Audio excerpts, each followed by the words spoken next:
Então, pessoal, boa noite a todos. Na nossa aula de hoje, vamos ver a segunda parte do capítulo 1 do módulo 2 da Cisco, tá? Que é sobre conceitos de roteamento. Alguns de vocês me procuraram ali que tiveram algumas dúvidas no exercício, tá? Depois que a gente fazer aqui a parte teórica, eu vou ali no Backtrace e a gente vai fazer daí o passo a passo da configuração de PV6, tá? No subcapítulo aqui 1.2 são decisões de roteamento. A gente vai falar um pouco sobre o que é o roteador e para que ele serve.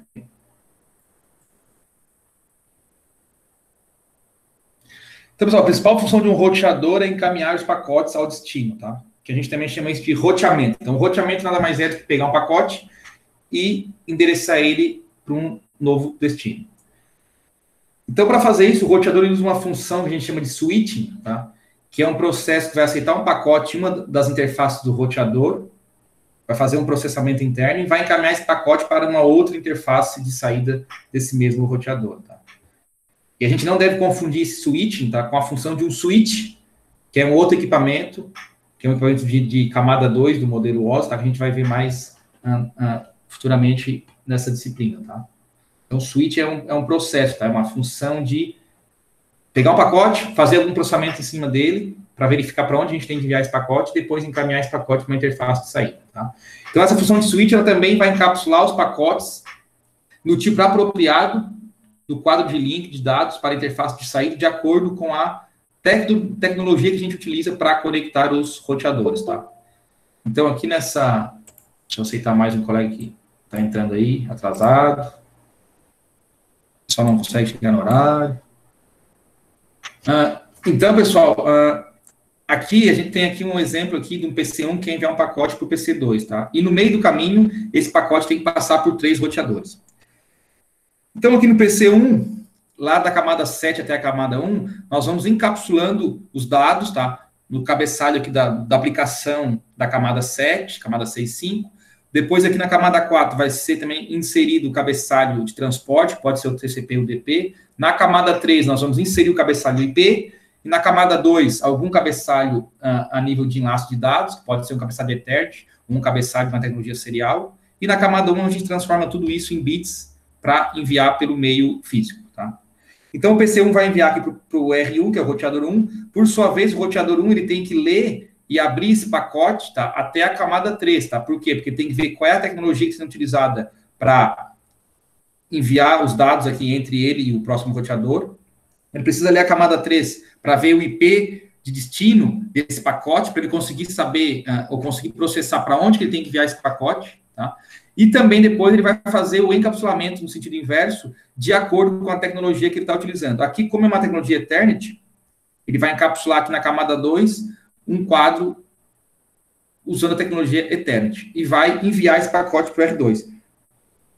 Chegando no R2, ele vai fazer a mesma coisa. Ele vai abrir o pacote na camada 1, camada 2, camada 3, vai verificar aqui qual é o IP de destino do pacote, depois vai encapsular de novo esse pacote a nível de camada 2 para enviar para o próximo roteador. Só que aqui, se vocês perceberem, ó, é outro tipo de conexão, uma conexão serial, tá? Então, nesse encapsulamento aqui, vai ser um cabeçalho na camada 2 diferente, tá? Com informações diferentes do que a gente usa na Ethernet, tá? Porque são tecnologias diferentes. Uma comunicação serial e uma comunicação Ethernet são coisas diferentes, então usam dados diferentes aqui na camada 2. Enviando para o roteador 3, ele vai abrir de novo, vai verificar qual é o IP de destino, e aqui ele vai perceber que o IP de destino pertence a alguma rede que está conectada a ele diretamente. Então, ele vai fazer o encapsulamento aqui de novo, e vai conseguir enviar, então, o pacote para o destino final, que é o PC2. Por sua vez, o PC2 vai pegar esse pacote, vai desencapsulando aqui, né, vai abrindo todas as camadas, até chegar lá nos dados da aplicação que ele está utilizando na camada 7. Então, aqui, na verdade, é tudo que eu já expliquei para vocês aqui, tá? De forma mais sucinta. Então, aqui, ó, para enviar um pacote do PC1 aqui para o PC2, tá? Como o PC2 ele está numa rede diferente da minha, ou seja, aqui eu estou numa rede e o PC2 está em outra rede diferente, tá? Eu estou na rede 192.161.1.0/24 e o PC2 está na 192.168.4.0. Como o PC2 está numa rede diferente, o PC1 vai encapsular o pacote, vai enviar o pacote para o roteador na rede dele, tá? Por que isso? Porque lembrem, sempre que um PC quer enviar um pacote para uma rede que é diferente da dele, ele tem que enviar esse pacote para o roteador, tá? Para o endereço de gateway padrão. Porque é o roteador que é o responsável por encaminhar pacotes para redes externas, para redes que não pertençam a essas redes aqui que estão diretamente conectadas ao roteador, tá?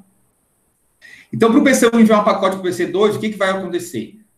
Ele vai determinar qual é o IP de destino do pacote, tá? E vai verificar que esse pacote está em uma outra rede. Sendo assim, ele sabe que ele tem que enviar o pacote para o roteador, tá? Só que para fazer isso, ele tem que descobrir qual é o endereço MAC, o endereço físico do roteador. E para isso, ele vai usar o que a gente chama o protocolo ARP, tá? A gente vai ver mais para frente sobre o protocolo. Mas o que é o protocolo ARP, resumidamente? É um protocolo que, a partir do endereço IP qualquer, eu consigo descobrir qual é o endereço MAC, ou endereço físico, dessa máquina de acordo com esse IP. Tá? Então, o protocolo ARP, aqui embaixo a gente tem aqui, o cache ARP de PC1 para R1. O protocolo ARP aqui ele tem uma tabela que nada mais é uma relação entre o endereço IP com o endereço MAC, que é o endereço físico.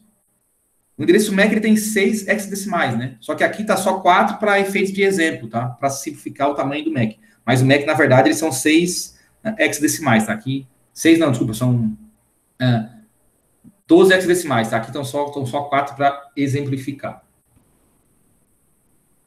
Então, voltando aqui, como a rede de destino está em uma rede diferente, então, como eu disse, o pacote do PC1 ele vai ser enviado para o roteador R1, porque ele é o responsável por encaminhar esse pacote para frente, tá? Então, o PC1 descobrindo o endereço MAC do roteador R1 através do ARP, ele vai encapsular esse pacote usando o endereço IP dele aqui, de origem, o IP de destino que ele quer enviar, que é essa máquina PC2, e vai colocar como o endereço MAC de destino, tá? O endereço MAC dessa interface, tá? Do roteador. É isso que é bem importante vocês entenderem, pessoal. Sempre, aqui, o IP de origem é o IP da máquina que está enviando, ó, 192.168.1.10. 192.168.10. O de destino é sempre o IP da máquina final, que é o PC2, 192.168.4.10. 192.168.4.10. O endereço MAC, ele muda a cada salto que eu dou. Então, nessa primeira parte aqui, o endereço MAC de origem é esse endereço MAC do PC1 e o MAC de destino é o 0010, que é o MAC dessa interface desse roteador. Quando esse roteador R1 mandar para o R2, esses dois endereços aqui vão mudar, tá? O MAC de origem vai ser o dessa interface que está enviando e o MAC de destino vai ser essa interface que está recebendo. Mas o IP continua sempre o mesmo do início até o fim do envio do pacote. Então, quando o R1 ele recebe aqui o quadro eterno do PC1, o que vai acontecer? Ele vai examinar o endereço MAC de destino, tá? Vai perceber que esse pacote realmente é para ele, através do MAC, porque ele possui esse MAC, e vai processar, então, o pacote. Ele vai identificar, então, num campo ali eterno do cabeçalho de nível 2, o número 0x800 em hexadecimal, que vai indicar que isso é um quadro eterno que contém um IPv4 como endereço IP, tá? E não IPv6. O IPv6 aqui é um outro número, tá? É um outro hexadecimal. Então, quando tem 0x800 no campo do tipo, no cabeçalho da camada 2, isso significa que é o IPv4. Ele vai, então, desencapsular o pacote e vai verificar os dados que estão dentro desse pacote. Como o endereço IPv4 destino do pacote é 192.168.4.10, que é o IP desse PC2, e ele não está conectado diretamente a esse roteador aqui, ele sabe que ele tem que enviar esse pacote para um outro roteador, que, por sua vez, vai dar encaminhamento ao pacote, tá?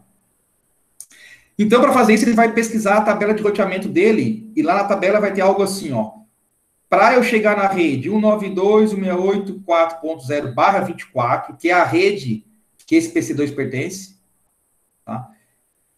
Eu tenho que mandar esse pacote para o IP 192.168.2.2, que é o IP dessa próxima interface aqui do roteador R2. E para isso eu tenho que enviar o pacote para a interface F0/1, que seria a interface de saída aqui do roteador 1, para chegar aqui nessa interface do roteador 2. Então aqui ele vai encapsular o pacote e vai enviar o pacote dessa interface para chegar aqui nessa interface aqui em R2. Para isso aqui, pessoal, ele tem que também descobrir o MAC dessa interface aqui e fazer um encapsulamento com o MAC de destino, sendo esse MAC dessa interface, e o MAC de origem dele aqui dessa interface. Então, chegando aqui no F2, acontece a mesma coisa, ele verifica que o pacote é para ele ele vai desencapsular esse pacote aqui, tá? E vai verificar que o endereço IP, novamente, não pertence à rede que está diretamente conectada a ele. Por quê? Porque pertence a essa rede aqui, ó, que é o 92.68.40, que é o IP de destino que está aqui no pacote. Então, ele sabe que ele tem que enviar para algum roteador, para possivelmente esse roteador conseguir chegar até o destino, tá? Então, novamente, ele vai ter que verificar na tabela dele de roteamento.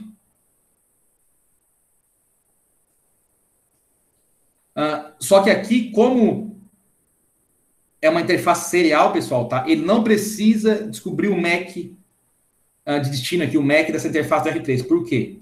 Porque numa interface, quando a gente tem uma interface serial, tá? Não existe endereçamento MAC, tá?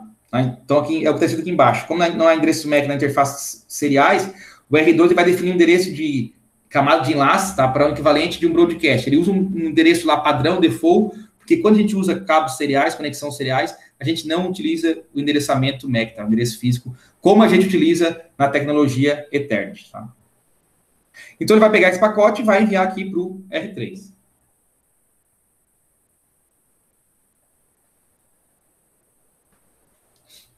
Chegando no R3, ele vai pegar esse pacote, vai verificar que o pacote realmente é para ele, vai abrir esse pacote, vai fazer o processamento e vai verificar o quê? Que o endereço de destino desse pacote, ele pertence a uma rede que está diretamente conectada a ele, ó. Que essa rede aqui, 4.0, está diretamente conectada a esse roteador. Então, assim, ele consegue entregar o pacote para o destino final, que era o PC2, tá? Aqui, novamente, ele vai ter que descobrir o endereço MAC desse PC, caso ele ainda não tenha. Vai ter que encapsular o pacote com esse endereço MAC de origem e de destino e vai enviar o pacote para o PC2. Chegando no PC2, o PC vai processar o pacote. Então, o que tem que ficar bem claro para vocês é que sempre que o pacote ele está pulando, saltando entre os roteadores, tá? E os computadores, o IP de origem e de destino é sempre o mesmo, isso não muda ao longo do caminho, mas o endereço MAC de origem e destino, ele muda sempre que eu dou um salto, tá? Então, sempre que eu saio de um roteador para o outro, o endereço de MAC de origem e destino muda, tá? Porque o endereço MAC é um endereço físico, ele é sempre ponto a ponto, ele é sempre de 2 a 2. Então, se eu mudei a origem daqui para cá, agora a origem é R2, eu tenho que mudar o MAC de origem e mudar o MAC de destino, tá? Isso tem que ficar bem claro para vocês. O IP não, o IP ele é sempre o mesmo do início até o fim. Ok?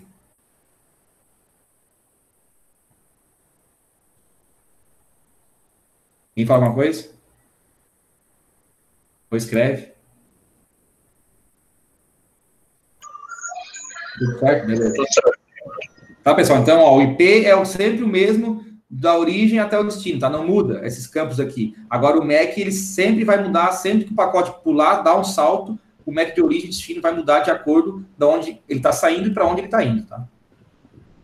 Tá, professor, só uma questãozinha. Oi. Além do cabo serial, que não tem endereço MAC, e sim é o endereço broadcast. É porque daqui, como é uma conexão que sempre, normalmente, vai ser de ponto a ponto aqui, ele vai enviar pelo cabo e vai chegar lá do outro lado, tá? Daí usa uma outra tecnologia, tá? Porque aqui, às vezes, no Ethernet, pode ter mais de um destino, tá? Pode ter um switch no meio do caminho e aí tem que saber o MAC para onde mandar. Aqui não, tá? O serial ele não usa justamente por isso, tá? Que é uma conexão sempre que vai sair dessa interface e vai chegar lá na outra, tá? É como se fosse uma conexão direta. Tá? Aqui tá assim, tá? Mas aqui pode ter switch no meio do caminho, entendeu? O switch é nível 2, tá? De enlace. Aí mudaria o caminho. O serial aqui não. Tá? Então, daí, num cabeçalho serial, esse campo aqui de MAC de destino, eles usam aqui, como eu falei, aqui um de broadcast, que seria um endereço padrão, tá? Isso não muda. Utiliza esse protocolo aqui, PPP, tá? Que é o point-to-point. Certo. É porque como o endereço broadcast fica meio confuso, mas na verdade só tem uma coisa conectada à rede, então ele só vai enviar para um mesmo. Só vai para um, tá? É por isso. É que na verdade eles usam o broadcast, porque assim, pessoal, o campo ali, o cabeçalho, ele é o mesmo, sabe? O campo. Então ele tem que botar alguma coisa para não ficar, sei lá, confuso. Então, por padrão, eles decidiram usar o broadcast, tá? Para não deixar um campo nulo ali, por exemplo, em branco. Mas como é sempre uma conexão de 1 para 1, tá? Não tem para onde ele fugir, entre aspas, aí não faria muito. Vai mandar os bits, vai chegar lá do outro lado, tá? Como eu falei, aqui no Ethernet pode ter algumas bifurcações no meio do caminho, né? Por isso que tem que ter o MAC. Entendi. Onde é que eu estava? Aqui. Então, a principal função do roteador é determinar qual é o melhor caminho a ser usado para enviar os pacotes. Tá? Então, ele pega o pacote e tem que descobrir para onde enviar esse pacote para chegar ao destino da melhor maneira possível. Então, uma tabela de roteamento, ela vai buscar resultados em uma das 3 determinações de caminho. A gente vai ter rotas diretamente conectadas na tabela de roteamento, rede remota, tá? Ou se tem nenhuma rota determinada. Então, na rede diretamente conectada, ó, se o endereço IP de destino pertencer a uma rede que está diretamente conectada ao roteador, ou seja, eu tenho um roteador e tenho uma conexão direta com essa rede, o pacote é enviado por essa interface. Se é uma rede remota, que é uma rede externa, então se o endereço IP de destino do pacote pertencer a uma rede remota, o pacote será encaminhado a um outro roteador que, por sua vez, vai encaminhar para outro, até chegar no destino. E se não tiver nenhuma uma rota determinada, ou seja, se o IP não pertencer a nenhuma entrada, a nenhuma rede conectada, ou não está na tabela de roteamento, é como se o roteador não soubesse para onde enviar esse pacote, ele vai ser enviado para o gateway de último recurso, que também é conhecido como rota padrão. Tá? O que é uma rota padrão? Se o roteador não tem uma rede conectada diretamente, também não tem nenhuma entrada na tabela de roteamento que me diga para onde enviar esse pacote, ele envia para essa rota padrão, que é como se fosse a última tentativa, o último recurso para ele conseguir encaminhar o pacote, tá? A gente vai ver mais em seguida ali sobre a rota padrão. Então, aqui, pessoal, para determinar o melhor caminho, tá? O que seria determinar o melhor caminho para uma rede?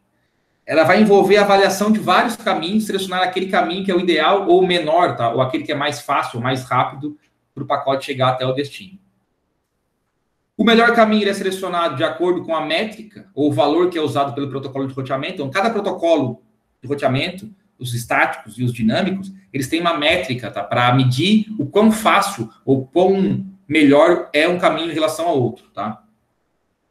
E o melhor caminho para uma rede é sempre aquele caminho com a métrica mais baixa, ou seja, aquele que tem um custo mais baixo para chegar até o destino, tá? Uma métrica é o valor usado para medir a distância até uma rede específica. Claro que a gente não vai medir em metros, né, pessoal, nem em quilômetros. Tem tipos de métricas, que pode ser número de saltos, velocidade da conexão, o atraso da conexão, tá? Então, são características do meio físico e das redes que a gente utiliza para calcular essa métrica. Então, cada protocolo de roteamento dinâmico vai usar as suas próprias regras e métricas para criar e atualizar tabelas de roteamento. Por exemplo, o Route Information Protocol, que é o RIP, a gente vai ver aqui no próximo capítulo, ele usa a contagem de saltos. Então, se ele tem um caminho que tem 3 saltos, ou seja, passa por 3 roteadores, e tem um outro que passa por 4 roteadores, para esse protocolo, ele sempre vai escolher o de 3 saltos. Por mais que esses 3 saltos levem muito mais tempo, esteja, de repente, uma velocidade menor do que aquele caminho que tem 4 saltos, tá? Mas para ele não importa. O que importa é o número de saltos. O Open Shortest Path First, que é o SPF, vocês vão ver um pouquinho aqui, mas vão ver a fundo mesmo na terceira fase. O custo da Cisco, ele é o custo da Cisco com base na largura de banda cumulativa da origem para o destino. Então, aqui ele vai calculando a largura de banda em cada um dos saltos e faz uma métrica final de acordo com essa largura que vai sendo acumulada, né, calculada ao longo do caminho. O outro é o Anxious Intergateway Routing Protocol, que é o EIGRP, que tem, por exemplo, largura de banda, atraso, carga, confiabilidade. Então, usa várias características do meio da conexão para determinar essa métrica. Esse aqui também vocês vão ver mais a fundo ano que vem. Uma outra coisa que tem quando a gente determina o caminho é o balanceamento de carga. Se o roteador tem 2 ou mais caminhos com métricas idênticas, tá? A mesma rede de destino, ou seja, se eu tenho 2, 3, 4, 5 caminhos que custam a mesma coisa para me levar ao mesmo lugar, ele pode usar o que a gente chama de balanceamento de carga. O que seria esse balanceamento de carga? Ele vai enviar pacotes usando os caminhos que ele tem, 2, 3 ou 4, para melhorar o desempenho da rede, tá? E esse balanceamento de carga de custo igual, ele pode ser configurado para usar protocolos de roteamento dinâmico e rotas estáticas. Então, isso vale tanto para a rota estática quanto para a rota dinâmica. E o EGRP, que é um protocolo, como eu falei, vocês vão ver mais a fundo no ano que vem, ele suporta balanceamento de carga de custo desigual. Então, esse protocolo aqui é um pouco mais avançado, mesmo que os caminhos não tenham o mesmo peso, tá? Ainda assim ele consegue fazer o balanceamento, tá? Então, aqui, por exemplo, tem o PC1, para chegar no PC2 tem 3 caminhos. Se esses custos aqui forem os mesmos, esse roteador aqui, ele vai mandar um pacote por aqui, um por aqui, um por aqui. Para quê? Para otimizar o meio, né? Para não ficar usando só um caminho e deixar os outros 2 sempre vazios, para sempre livres. Então, ele vai sempre pegar o pacote e vai ficar distribuindo os pacotes por esses 3 caminhos, tá? Isso que é o balanceamento de carga. Um outro aspecto aqui muito importante nessa questão de determinar melhor o caminho do pacote, é a distância administrativa, tá? Então, se o roteador tem vários protocolos de roteamento configurados e rotas estáticas, é possível que na tabela de roteamento ele tenha mais de uma origem de rota para a mesma rede. O que isso quer dizer? Para eu chegar no destino, eu posso ter mais de um protocolo, por exemplo, configurado. Eu posso ter uma rota estática, um RIP, posso ter um IGRP, posso ter um SPF, tá? Todos eles levando para a mesma rede destino. Então, como é que ele vai saber qual desses protocolos ou dessas conexões que ele vai utilizar? Então, cada protocolo de roteamento, tá, pode preferir um caminho diferente para acessar o mesmo destino. Então, como é que ele vai saber qual rota escolher? Os equipamentos da Cisco, tá, na verdade, o sistema operacional usado nos equipamentos da Cisco, ele vai usar o que a gente conhece como distância administrativa, ou AD, para determinar a rota a ser instalada na tabela de roteamento. Então, de acordo com essa distância, ele vai escolher aquela que ele considera melhor para ser instalada, ou seja, ou ser inserida na tabela de roteamento do roteador. E essa distância administrativa representa a confiança da rota, tá? Quanto menor a distância administrativa, mais confiável é a rota. Então, aqui pela tabela, toda a rede que eu tenho diretamente conectada, a distância administrativa dela é igual a 0. E aqui na distância administrativa, quanto menor o valor, melhor. Então, o melhor tipo de rota que eu tenho é sempre aquela que está diretamente conectada ao roteador, né? Isso é meio óbvio. Se eu tenho uma rede que está conectada diretamente através de um cabo no roteador, aquela rede ali é a mais confiável, né? Um roteamento, uma rota estática tem um peso de 1. Uma rota IGRP, com resumo, 5. O BGP externo, 20. O IGRP interno, 90. O OSPF, 110. Então, de acordo com o protocolo utilizado, tá? Todos esses aqui para baixo são todos protocolos dinâmicos, tá, pessoal? Exceto, desculpa, tirando o RIP, os outros são todos dinâmicos. Cada protocolo tem a sua distância administrativa. Então, fazendo uma pergunta, qual seria a origem da rota mais confiável? O EIGRP interno ou o SPF? É só eu vir na tabela e ver. O EIGRP tem um peso 90. O SPF tem um peso 110. Então, para o roteador, ele vai sempre escolher instalar, ou seja, inserir na tabela de roteamento a rota que usa esse cara aqui, esse protocolo, ao invés do OSPF. Por quê? Porque a distância administrativa do EIGRP ela é menor do que o SPF. E aqui, o distância administrativa, quanto menor o valor, mais confiável é a rota, e o roteador sempre vai dar prioridade para aquela rota mais confiável, tá? Ou seja, que tem um número aqui menor. Entenderam essa parte do AD? Pessoal, isso aqui são valores padrão, tá? Isso aqui não é a gente que inventou, é que cada protocolo tem o seu, que não é iOS, na verdade, no sistema operacional da Cisco, ele usa esses valores aqui, tá? Isso aqui é sempre igual, é fixo. Cada protocolo tem sempre esses mesmos valores aqui de distância administrativa, tá? Não é algo que muda com o tempo, tá? É um valor padrão para cada um deles. Beleza? Sem problemas. Beleza. O problema é se um dia se encontrar um roteador que não é Cisco, daí... Mas esses valores aqui provavelmente devem ser os mesmos, tá? Ou bem parecidos. E a segunda parte aqui, pessoal, é a operação do roteador. A gente vai ver um pouco, então, sobre o que é essa tabela de roteamento e como é que ela se parece, tá? Mas, assim, pessoal, a gente vai ver depois no segundo capítulo roteamento estático e depois roteamento dinâmico. Então, aqui hoje é mais só um resumão, assim, tá? É um overview. Então, a tabela de roteamento de um roteador armazena algumas informações sobre as rotas diretamente conectadas e as rotas remotas, tá? Então, na figurinha aqui, R1, ele tem duas redes diretamente conectadas, então ele vai ter duas rotas, uma para essa rede, uma para essa rede aqui embaixo. Tem mais uma rota diretamente conectada aqui, que é essa aqui, desculpa, a rede, que é a conexão serial. Só que para R1, essa rede aqui e essa rede aqui são redes remotas, tá? Por quê? Porque essas duas redes aqui, na direita, não estão diretamente conectadas ao R1. Da mesma forma que para o R2, essa rede da esquerda e essa rede da esquerda, essas duas aqui, também são redes remotas, quando a gente está partindo aqui de R2, tá? Acho que isso fica bem simples, né? Uma rede diretamente conectada, que tem uma rota diretamente conectada, é aquela que fisicamente está conectada diretamente ao roteador. Então, uma tabela de roteamento é um arquivo de dados na RAM do roteador. Lembrem, o roteador, ele é um computador, tem processador, tem armazenamento não volátil, tem memória RAM, tá? Então, a tabela, ela fica rodando na memória RAM do roteador. e é usado para armazenar as informações sobre as redes diretamente conectadas e também as redes remotas. Então, a tabela de roteamento ela vai conter associações de próximo salto, que nada mais é do que para onde que eu vou enviar o pacote, para as redes remotas. A associação informa ao roteador qual é o próximo salto para uma rede de destino. Então, assim, pessoal, a tabela de roteamento nada mais é do que informações que permitem aos roteadores escolher para onde ou para qual interface eles têm que enviar o pacote de acordo com o IP de destino desse pacote, tá? Resumindo, é isso. O roteador vai pegar um pacote, vai ver qual é o IP de destino, e a partir desse IP ele vai verificar na tabela de roteamento para onde que ele tem que enviar esse pacote para que esse pacote, em algum momento, chegue no destino. Então, nos roteadores da Cisco, pessoal, o comando show IP route, ele pode ser usado para a gente exibir a tabela de roteamento do IPv4, tá? E algumas informações da rota são fornecidas nessa tabela de roteamento, incluindo a rota que foi aprendida, quanto tempo a rota esteve na tabela, qual é a interface que deve ser enviada para alcançar o destino, entre outras informações. E vocês vão ver, tá, pessoal, que nas origens das entradas da tabela de roteamento, existem algumas letras, na verdade são várias letras, que identificam algo, tá? Que são então, letras que são um código para identificar algo. Quando tem a letrinha L, quer dizer que são interfaces de rede local. C, interfaces diretamente conectadas, tá? Que são aquelas que estão fisicamente conectadas ao roteador. S, são rotas estáticas. O que é uma rota estática? São rotas que a gente configura manualmente.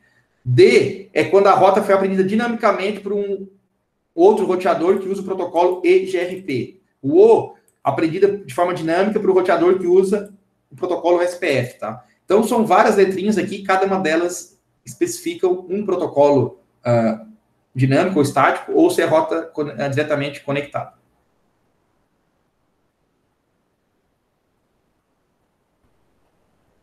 Então, aqui a gente tem uma tabela de roteamento, a IPv4. O IPv6 a gente já vê depois, mas também é parecido, tá, pessoal? Só muda o quê? Que ao invés de ser aqui IPv4, vai ser IPv6, né? Então, aqui essa figurinha, a gente vai ver uma rota para a rede remota 10.1.1.0. Então, o que a gente vai ver aqui? Ó? Primeira coisa, D vai identificar como o roteador encontrou a rede. A letra D, vamos voltar aqui, ó. Aprendido de forma dinâmica através do eIGRP. Então, quer dizer que essa rota aqui, essa entrada da tabela de roteamento, foi aprendida dinamicamente através desse protocolo. Depois aqui a gente tem a rede de destino. Ó. Então, essa linha da tabela de roteamento, ela me informa como eu chego, ou para onde eu tenho que enviar um pacote, quando esse pacote tem como destino a rede 10.1.1.0/24.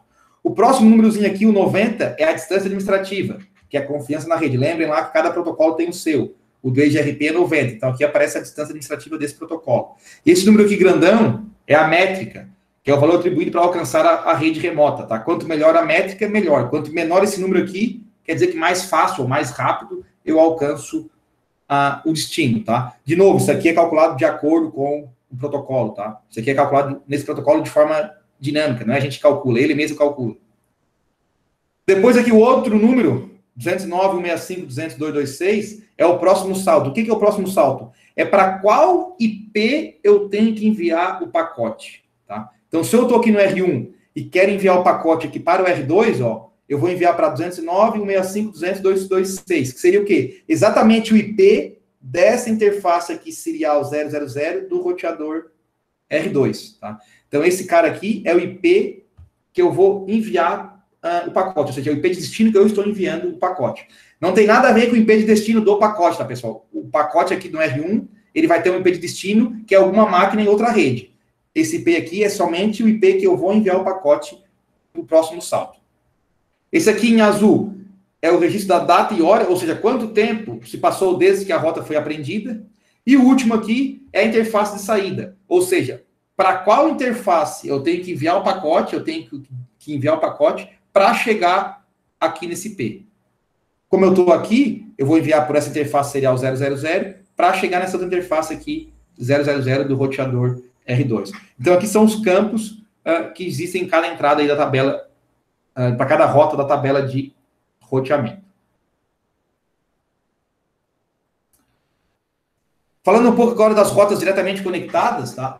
Um novo roteador que não tem nenhuma interface configurada, ou seja, está zerinho, simplesmente iniciei ele, não fiz nada, ele vai ter uma tabela de roteamento vazia, né? Isso é meio óbvio. Tá? Como está mostrando aqui a figura, ó. Aqui eu dei um show IP route. Aqui em cima, pessoal, ó, vocês podem ver que tem todas as letrinhas que eu falei anteriormente, os códigos identificando qual é o tipo de roteamento que vai ser utilizado na tabela. E aqui embaixo não aparece nada, tá? Porque a rota está vazia. Então, antes do estado da interface de um roteador ser ativada, antes de uma interface ser ativada e configurada, ou antes da gente configurar essa interface para ela ser adicionada à tabela de roteamento, a gente tem que botar nela o IPv4 ou IPv6 válido, tem que inserir o IPv6 ou IPv4, ativar a interface lá com o comando no shutdown e esperar ela receber algum sinal de outro dispositivo, como roteador, switch ou host, ou seja, receber algum bit, ali algum byte, para que ela seja realmente ativada. Quando essa interface estiver ativada, uma vez que ela está diretamente conectada ao roteador, ela vai, a rede dessa interface será adicionada à tabela de roteamento com uma rota diretamente conectada. Então, aqui, por exemplo, ó, se eu venho aqui e configuro essa interface giga00 e configuro aqui a interface giga01, tá? Só estou colocando IP nelas aqui, configurando elas e dando no shutdown, automaticamente, na tabela de roteamento desse roteador R1, vai ser adicionado essa rota aqui para essa rede diretamente conectada e uma outra rota para essa outra rede que também está diretamente conectada. Tá? Então, automaticamente, essas duas rotas vão aparecer na tabela de roteamento sem que a gente faça nada. Tá? Com a versão do iOS 15 tá, e posterior, que é o SO dos roteadores da Cisco, tá? Uma interface conectada diretamente ativa, ela vai criar duas entradas na tabela de roteamento, e não só uma, tá? Como a gente vai ver aqui na sequência. É uma entrada com o código C e com o código L. O que é o código C? Ela vai identificar a rota como uma rede diretamente conectada. Então, aqui no R1, eu vou ter aqui, na verdade, duas rotas, tá? Só que cada uma delas vão adicionar duas entradas na tabela de roteamento. O C, que é diretamente conectada, ela vai ter o IP 192.168.10.0/24, que identifica o quê? Que eu estou diretamente conectado à rede 192.168.10.0, que é essa rede aqui de cima, tá? E aqui está escrito, ó, is directly connected, ou seja, diretamente conectada através da interface Gigabit Ethernet 00, que é essa aqui, Giga00. Da mesma forma, vai ter essas entradas aqui para a rede aqui de baixo, só que mudando o 10.0 para 11.0 e mudando aqui também 0/1. E o L, o que é o L? Ele vai identificar o endereço IPv4, que é atribuído à interface do roteador. Então, essa interface Giga001, ela tem o IP 192.168.10.1, tá? Então, essa linha L nada mais é do que o endereço IP da interface do roteador que está diretamente conectada a essa rede que a gente acabou de falar, tá? Isso começou a acontecer a partir do iOS 15 e posterior, tá? Isso aqui é usado para, internamente, ser mais fácil para o roteador achar o melhor caminho, tá? E também fazer as buscas aqui na tabela de roteamento, ok?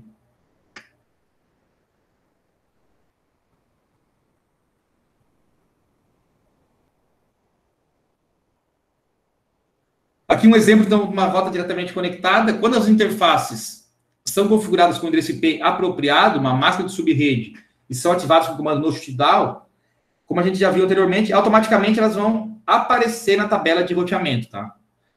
Então, se eu configurar essas interfaces, ó, vai aparecer aqui 92.168.10.0/24, que é essa rede aqui. Vai aparecer lá a entrada C, a entrada L, que a gente viu anteriormente. Para a rede 92.168.11.0, que é de baixo, vai aparecer também a entrada C, que é a rota conectada diretamente. E a outra entrada L, que é o endereço IP da interface. E para essa rede aqui serial, 209.165.202.24/30, também vai aparecer aqui, tá? Aqui vocês estão vendo da barra 24, pessoal, e não barra 30, mas esse aqui é um assunto mais futuro aí, é porque essa entrada aqui inicial das tabelas de alojamento, elas são sempre baseadas naquelas classes A, B e C, tá? Que é barra 8, barra 16, barra 24. Por isso que aparece assim aqui no início, tá? Se vocês forem ver aqui embaixo, tá meio ruim de ver, mas aqui já aparece, ó, barra 30, aqui já aparece barra 24, aqui barra 24, tá? Porque a divisão inicial sempre é barra 8, barra 16 ou barra 24, tá? E aqui um exemplo para o IPv6. Até depois, pessoal, aqui eu nem vou mostrar porque eu vou configurar depois ali no exercício, tá? Vai ser a mesma ideia. e eu também mostro a tabela de roteamento, tá? Está meio ruim de ver a imagem. Mas aqui é a mesma coisa, o C também vai indicar uma rede diretamente conectada e o L vai indicar que é uma rota local ali com IPv6, tá? Além do prefixo /128, tá? Que é a mesma ideia que a gente tem ali no IPv4. Essa imagem está bem ruim de ver. E por fim aqui vamos ver as rotas estáticas, tá? Então, após a gente configurar as interfaces diretamente conectadas, as rotas estáticas elas podem ser configuradas manualmente e vão definir um caminho explícito entre dois dispositivos da rede.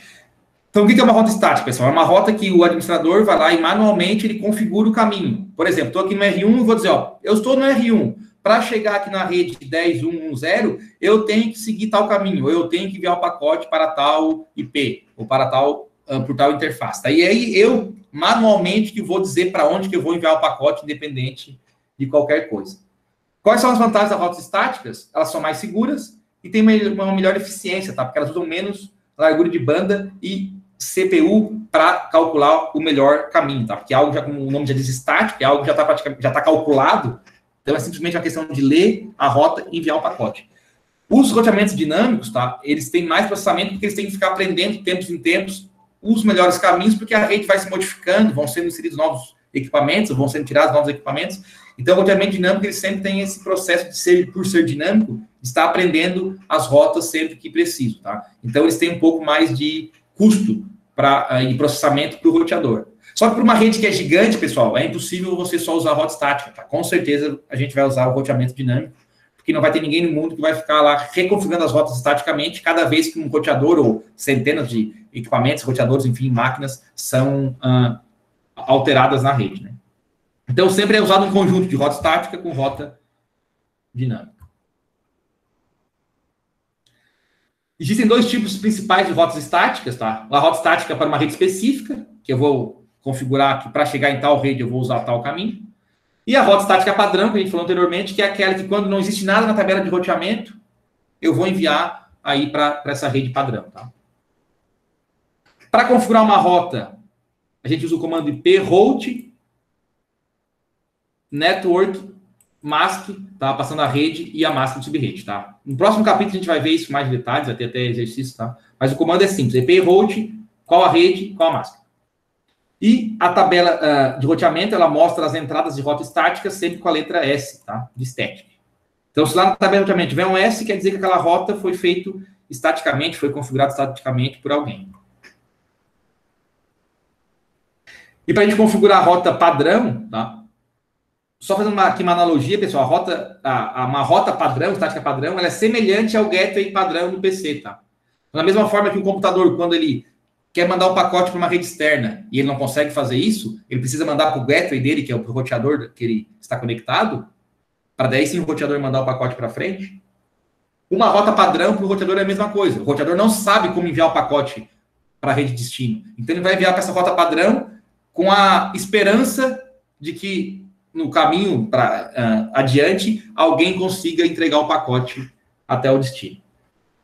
Para configurar uma rota padrão, o comando é o mesmo, IP route, só que daí a gente sempre usa esses valores aqui, ó, 0.0.0, 0.0.0.0, tá?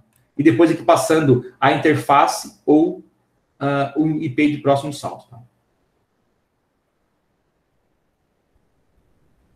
Aqui são só exemplos de rota estática aqui, que é praticamente igual a uma rota conectada, tá? Só que a diferença aqui que aparece aqui, ó, o S aqui na frente, isso aqui é uma rota, então, estática, que também é usada como gateway, ó, aparece aqui em cima, gateway de último recurso, 000, tá? Então, o gateway de último recurso, pessoal, ele sempre vai ser alguma rota ou alguma entrada, desculpa, da tabela de roteamento, tá? Se eu tiver aqui, sei lá, 50 ou 100 entradas, uma delas vai ser o gateway de último recurso ou não, caso eu não tenha configurado, tá? Mas sempre vai ser escolhido uma delas para ser o gateway de último recurso.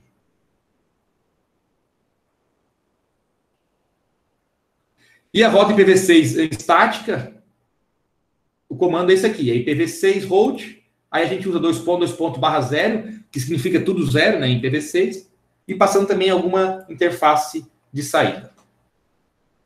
E assim como no IPv4, o comando show IPv6 route mostra também a tabela de roteamento. E o roteamento dinâmico, como eu falei, a gente vai ver mais no capítulo 3, tá? Eles são usados aqui pelos roteadores para compartilhar informações sobre o alcance e o status das redes remotas.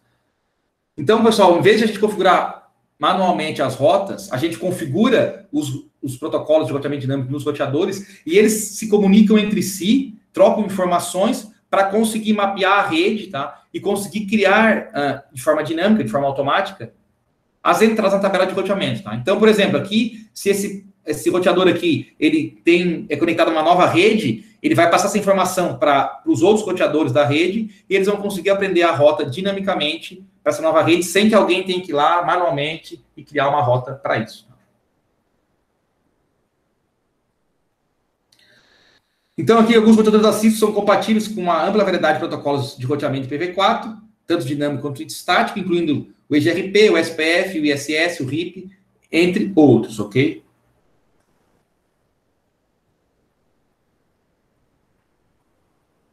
Então, aqui foi. Pessoal, tranquilo? Então, capítulo 2 a gente vai ver mais sobre roteamento estático, capítulo 3 mais sobre roteamento dinâmico, tá?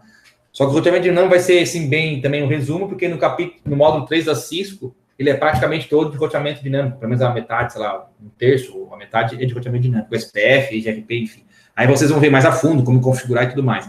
Aqui a gente vai ver só algumas características e algumas um funcionamento, sim, básico desses protocolos, tá? Ô, Guilherme, Oi. O Arthur tinha falado de outros roteadores de outras marcas, né? Não entendi. Tá bem ruim tua...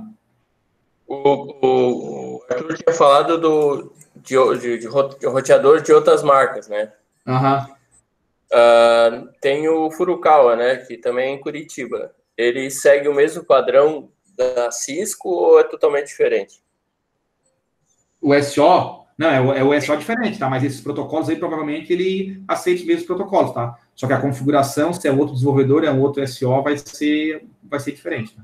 Não, é porque assim, ó, eu estava pensando, eu vou configurar, por exemplo, uma empresa tem 30 roteadores que são Cisco, mas começa a adquirir nova marca, né? Por exemplo, vamos botar Furukawa, que é outra marca. Os dois conversam entre si ou não posso usar essas duas marcas? Dependendo, acredito que conversa, tá, o Jefferson? Mesmo sendo de outro ali, os protocolos de roteamento ali, dinâmico, eles vão conversar sim, porque o protocolo é o mesmo, tá? Independente do roteador. A troca de mensagens ali, eles vão usar o mesmo formato de mensagem. Então, isso eles vão se conversar, tá? Isso com certeza. Beleza. Não, é porque eu fiquei meio...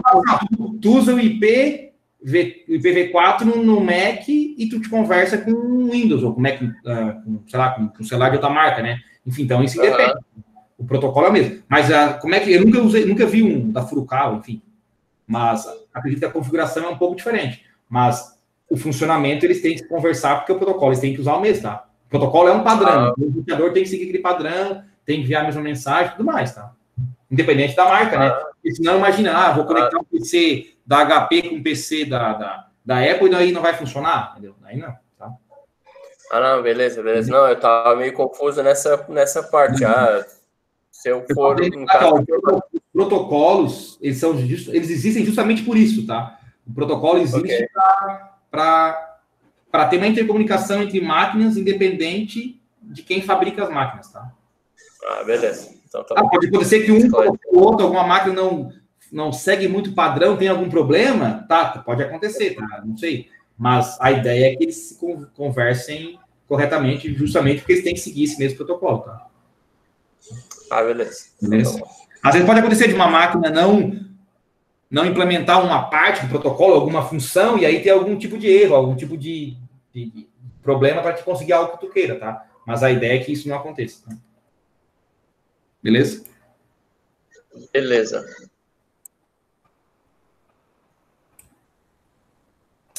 Pessoal, aqui alguns, tá? De repente todos tiveram dificuldade com o IPv6, só que só uns 2 ou 3 me procuraram.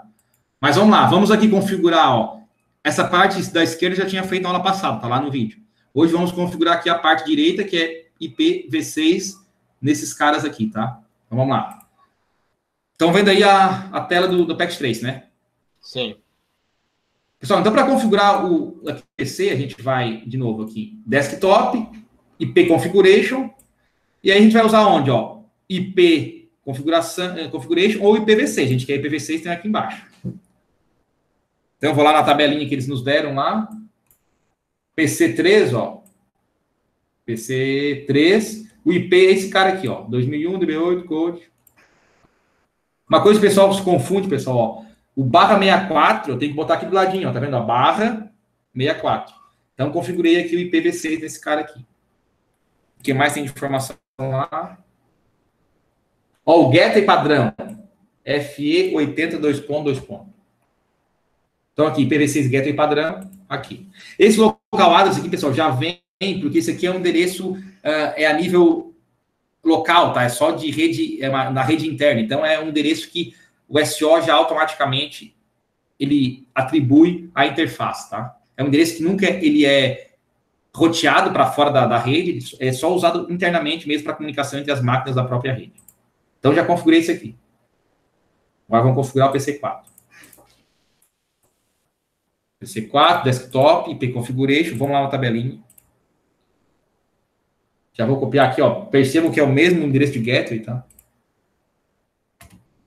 Então, no IPv4, no IPv6 isso acontece. No IPv4, mesmo sendo aqui no IPv6, mesmo sendo duas redes diferentes, a gente pode utilizar o mesmo endereço de gateway, tá? Isso no IPv6. E o IPv4, desculpa, o PC4 tem esse cara aqui, ó. É esse endereço aqui. Então, vou em aqui, barra 64. Então, aqui eu configurei os dois endereços. Aqui. E agora tem que ir no roteador e configurar as duas interfaces. Então, vamos aqui no roteador, CLI. Não lembro mais a senha, acho que é Cisco, né? Enable, para entrar lá no modo de configuração. A senha, eu acho que é Class, se eu não estou enganado. Tem lá tem ali no passo a passo. Então, estou no roteador R2. Então, vamos lá no passo a passo, ver o que tem. O que ele fala aqui? Vamos abrir maior aqui. Configurar IPv6. Configurar as interfaces aqui no R2, tá? E depois verificar a conectividade. Então, pessoal, no R2, deixa eu entrar aqui. Eu vou dar lá um config terminal para entrar lá no modo de configuração e vou ter que configurar as interfaces. O R2, ele tem 3 interfaces, uma giga 00, giga 01 e a serial. A gente for olhar aqui, ó, a serial está conectada aqui embaixo com a internet, já está configurada. Então, eu não preciso configurar essas aqui do meio, eu tenho que configurar somente essas duas aqui que me conectam a essas redes do PC3 e a rede do PC4.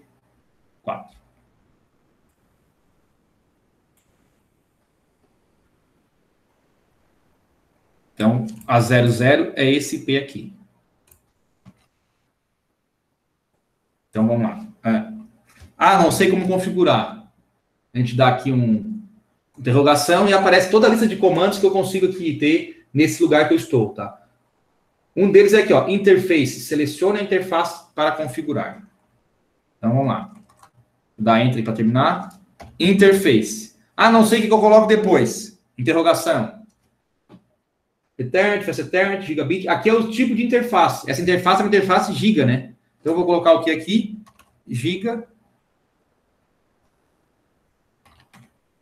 Qual é a interface? 0/0. 0/0. Só que, pessoal, tem um resumo para não ter que escrever tudo giga. A gente pode simplesmente botar G 0/0. Quando for Fast Ethernet, eu posso colocar F 0/0, 0/1, enfim. Tá? Eu posso colocar só a letra inicial. Então, interface giga 00, Enter. Agora eu entrei na interface giga 00 e vou configurar ela. Como é que eu configuro a interface? Não sei, interrogação. Parece um monte de coisa. Entre elas aqui, ó, IP, Interface Internet Protocol Config Command. Então, eu tenho que começar com IP. Então, é IP, interrogação. O que eu faço depois? Address. Set the IP address of interface. Ou seja, configure o IP na interface. Então, IP address. Desculpa, é com 2D. Não sei o que fazer. Interrogação. Tem que passar um IP, endereço IP com formato A.B.C.D, que é o decimal, ponto decimal, ponto decimal, ponto decimal. Tá? Desculpa que eu errei aqui, tá, pessoal? Aqui é... Deixa eu voltar aqui. Aqui é IPv6, tá? Não é o IP é do IPv4, é IPv6.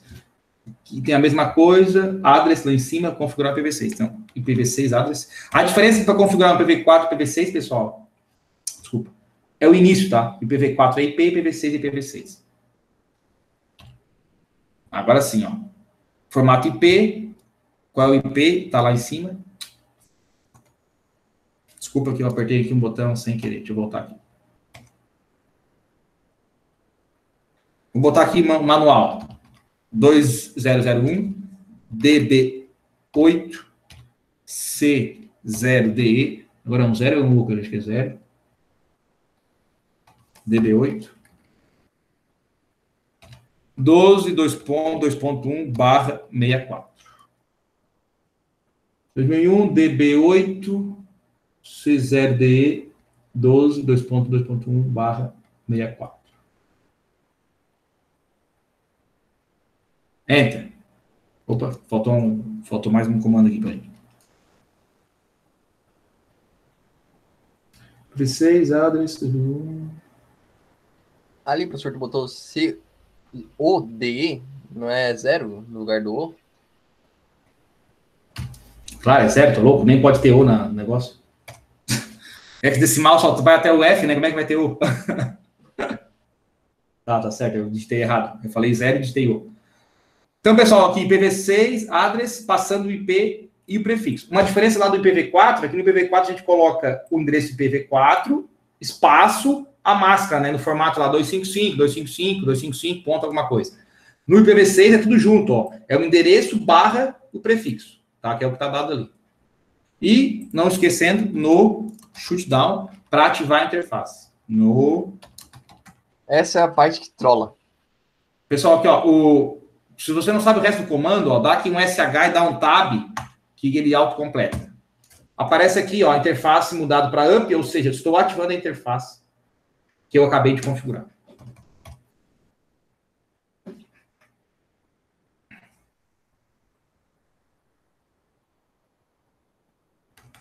eu voltar aqui. Agora eu vou sair aqui fora. Fazer tudo de novo para a gente voltar. Config terminal para lembrar dos comandos. Para sair, eu posso dar o end ou exit, tá, pessoal? Então, voltei lá no início, config, interface, de novo. Só que agora eu vou usar qual? A giga 0/1, tá? Porque é a outra interface.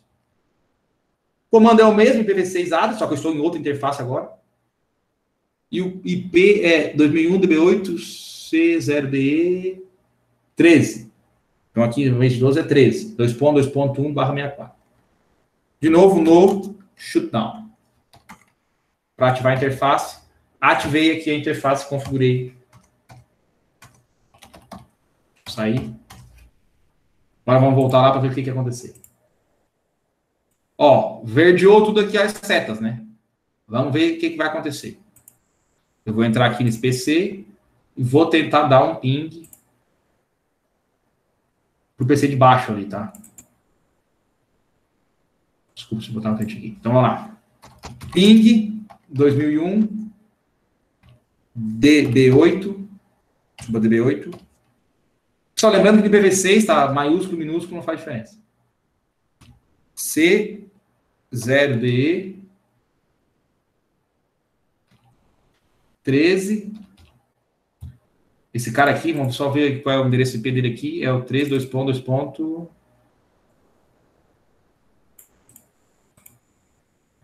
2.2.A. Vou voltar aqui. 2.2.A.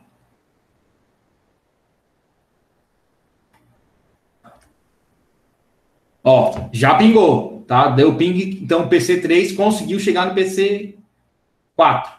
Vamos tentar no PC4 e fazer o caminho inverso, né? Claro que tem que dar certo, porque, como eu já falei, o ping é uma via aí de mão dupla, né? O pacote vai e volta. Então, se o PC4 mandou para mim, eu também consigo chegar lá no PC-A.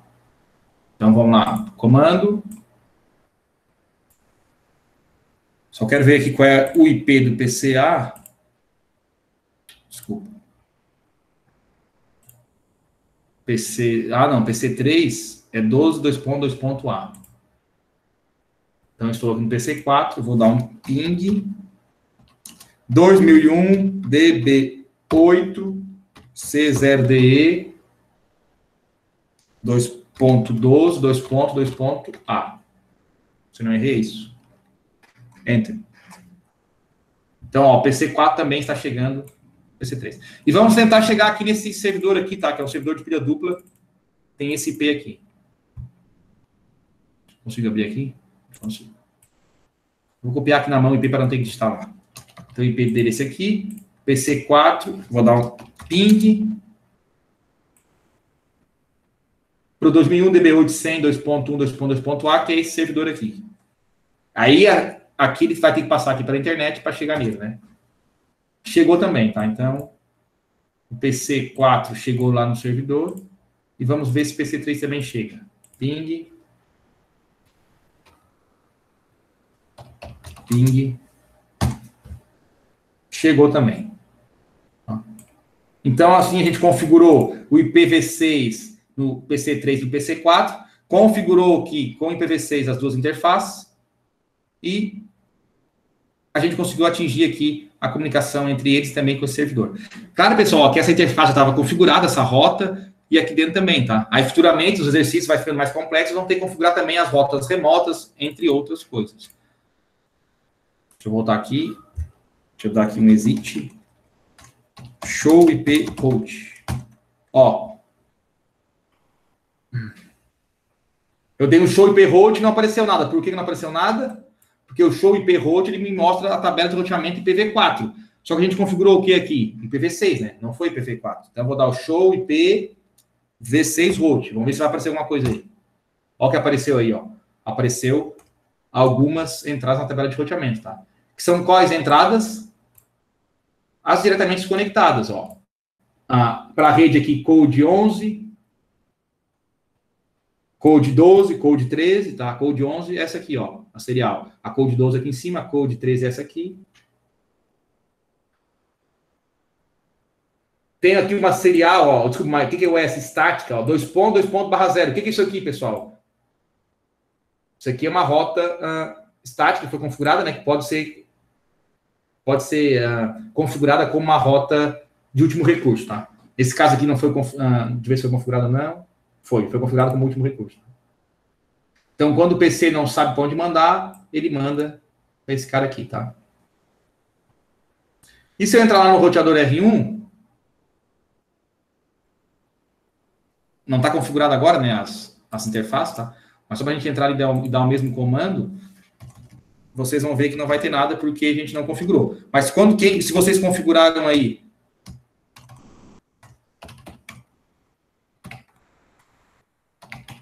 e forem dar o comando aí show IP route, aqui na verdade aparece só que tá essa rota aqui, né? Se vocês configurarem essas rotas aqui também e dar o show IP route, essas rotas também vão aparecer aqui na tabela de roteamento. Aqui só tem qual, ó? A que está diretamente conectada, que é essa serial aqui, tá? A 209, 165, 200, 224. Aqui, ó. 209, 165, 200, 224/30. Então, essa rota aqui está diretamente conectada. E aqui tem uma rota estática, 000/0, via esse IP aqui, que é a rota estática configurada, que é a rota de último recurso, tá? O gateway de último recurso, tá aqui, ó. O gateway de último recurso, ou a rota padrão, é 29, 165, 200, 226, tá? Ou seja, quando chega um pacote aqui, eu não sei para onde enviar, eu não tenho aqui discriminado uma entrada na tabela de roteamento que me diz para onde eu tenho que enviar, eu mando para esse IP aqui, que nada mais é do que o IP aqui dessa interface que está conectando esse roteador até a internet, e daí a internet se encarrega de achar o caminho do pacote. Ok, pessoal? Só deixa eu parar aqui os vídeos para não ficar muito grande. O professor eu não assisti hoje. Hã?